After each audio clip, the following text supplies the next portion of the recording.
নমস্কার বন্ধুরা, আমি কেফেক্ট বাংলা থেকে। আপনারা হয়তো লক্ষ্য করে দেখছেন আমি আমার এই চ্যানেলটিতে বিগত 3-4 দিন ধরে কোনো ভিডিও আপলোড করতে পারছি না। এর কারণ হলো আমার নিজের এলাকায় এক ভয়ঙ্কর পরিস্থিতি চলছে। বিগত কয়েকদিন ধরে চলা বর্ষা এবং প্রাকৃতিক দুর্যোগের কারণে আমাদের চারপাশের জীবনযাত্রা একরকম থমকে গেছে। মানুষের বাড়িঘর, রাস্তাঘাটের উপর কিরকম অবস্থা যাচ্ছে তা হয়তো এই ছবিগুলি দেখে আপনারা বুঝতেই পারছেন। হয়তো আপনারা আমার তথ্যের ভিডিওর জন্য অপেক্ষায় থাকেন, কিন্তু এই মুহূর্তে নিজের এবং আশেপাশে মানুষের পাশে দাঁড়ানোটাই সবচেয়ে বেশি জরুরি। গত কয়েকদিন ধরে এই বৃষ্টির ফলে বিদ্যুৎ পরিষেবাও বন্ধ ছিল।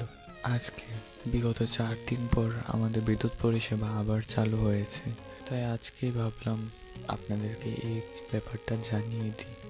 আপনারা যারা আমাকে সাপোর্ট করেন তাদের সবাইকে আমার পক্ষ থেকে অসংখ্য অসংখ্য ধন্যবাদ।